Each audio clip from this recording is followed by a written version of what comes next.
윤보명퇴 대선을 46일 앞둔 시점에요. 정치권에 새로운 사자성어가 등장했습니다. 그러니까 윤 전 대통령을 보내고 이재명 후보는 퇴출시켜야 한다 이런 뜻인데 국민의힘 쪽에서 나온 말입니다. 세 분과 함께 바로 짚어보겠습니다. 자, 영상 하나 저희가 보여드릴 텐데요. 지금 보시는 저 영상 조금 전인 2시에 열린 국민의힘 후보 비전 대회입니다. 각각 10분씩 공약을 발표를 했는데요. 그러니까 저렇게 8명이 동시에 모여서 공약을 쏟아내야 하니까 그야말로 튀어야 사는 자리였는데요. 그럼 어떤 이야기들이 나왔을까요? 남북 핵균형과 무장평화, 체제 경쟁주의, 국익 우승 실용주의의 원칙을 지키고 국민의 생명과 재산을 지키도록 하겠습니다. 폐륜, 비양심, 부패로 얼룩진 나라, 정과자의 나라 만들어서 되겠습니까? 중범죄자가 다스리는 나라를 만들어서 되겠습니까? 간첩을 간첩이라고 부르지 못합니다. 좌파 사법 카르텔은 법치주의를 완전히 붕괴시켜 버렸습니다. 이제는 말해야 합니다. 우리가 말하는 그 가치가 대한민국을 살릴 수 있다고 이야기해야 합니다. 선관위 개혁해야 합니다. 사전투표제도 폐지해야 합니다. 네, 오늘도 예능처럼요. 9분이 지나면 마이크가 여지없이 꺼졌습니다. 어쨌든 당에서는 경선을 좀 띄워보겠다 이렇게 애를 쓰고 있는데요. 그런데 어제 이런 소식이 전해졌습니다. 최진봉 교수님. 예. 그러니까 윤 전 대통령 변호인단이 신당 창당을 예고를 했다가 4시간 만에 철회를 하고 또 입장을 낸 게 국민의힘에서 압박에 빗발쳐서 취소를 했다. 이런 입장을 냈어요. 이 소식 어떻게 들으셨어요? 저는 맞다고 생각합니다. 국민의힘 입장에서 윤 어게인이라고 하는 새로운 정당이 신당 창당을 한다. 그거는 해당 행위예요. 지금 윤석열 전 대통령은 아직도 국민의힘 당원입니다. 국민의힘 당원이 당직을 갖고서 당원으로서의 자격을 갖고서 또 다른 당을 창당한다고요? 이거는 있을 수 없는 일이죠. 그리고 국민의힘한테 얼마나 부정적 영향을 미치겠습니까? 이러면 표가 분산되는 거 아니겠어요? 근데 이런 행동을 한다고 하는 것 자체는 해당 행위예요.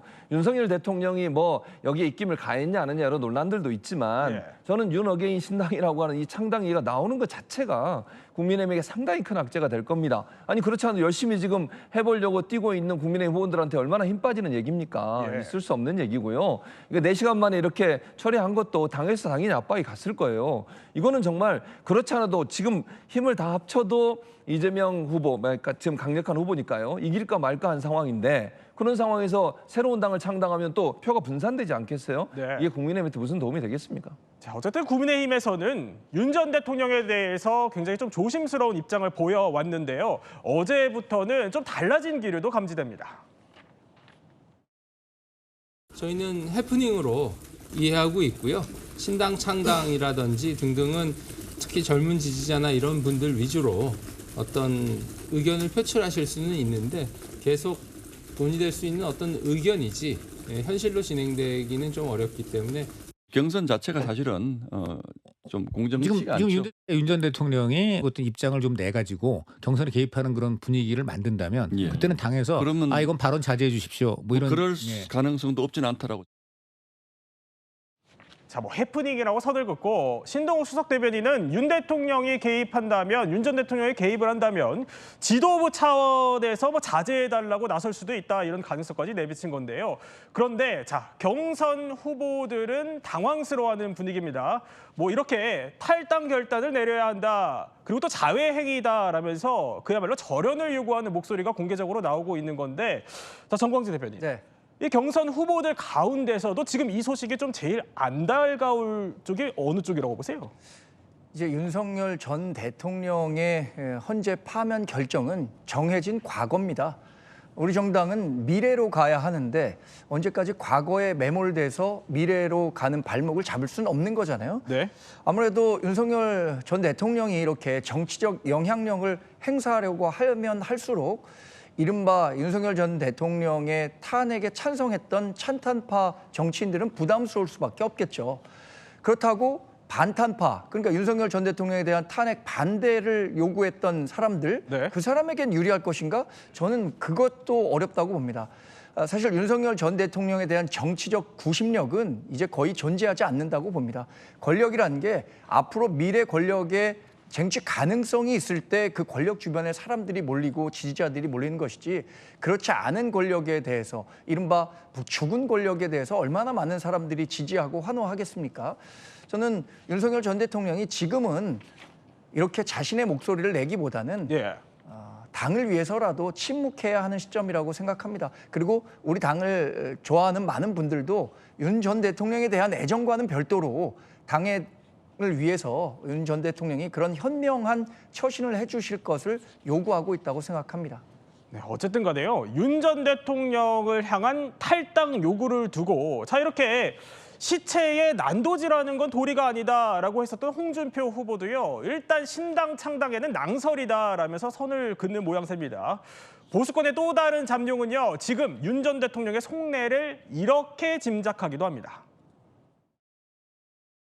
아마 지금 국민의힘 의원들도 전화가 되던 사람도 전화 안 되고 이런 사람도 있을 겁니다. 그렇기 때문에 배신감 느끼고 혼자 지금 길길이 뛰고 계실 거다. 본인은 창당하겠다고 하는 생각이 좀 들겠지만은 쉽지는 않을 겁니다. 윤석열 대통령을 과거로 놔드립시다. 그리고 우리는 미래로 갑시다. 자, 최정봉 교수님. 네. 의문이 남는 건 그럼 이런 발표가 누구의 밑그림으로 나온 걸까 이 부분일 텐데 윤 전 대통령은 어쨌든 나중에 좀 만류를 했다고 해요. 그런데 대통령 의중이 정말 없었을까요? 그러니까 저는 이 부분에 이제 제 개인적인 상상의 나래를 필 수밖에 없는 개인적인 건데요. 의견으로. 예. 네. 근데 저는 있었을 거라고 봐요. 교감이 없이 이렇게 이루어지긴 어렵습니다. 윤 어게인이라는 이름으로 하는 것도 그렇고요. 또 신당 창당을 준비하겠다고 발표한 사람들이 대부분 다 윤석열 전 대통령 변호인단 출신이잖아요.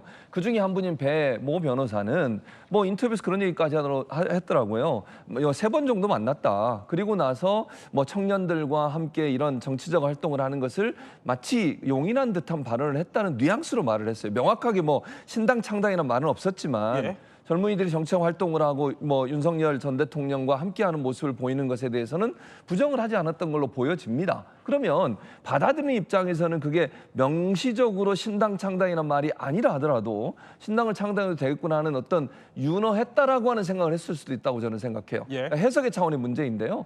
그렇다고 하면 전 대통령과 윤석열 전 대통령 만나지 않고 그냥 독단적으로 했을 거다. 그건 상상이 어렵고 제가 볼 때는 어느 정도 교감이 있었을 가능성 저는 충분히 예견해 볼 수 있다고 생각합니다.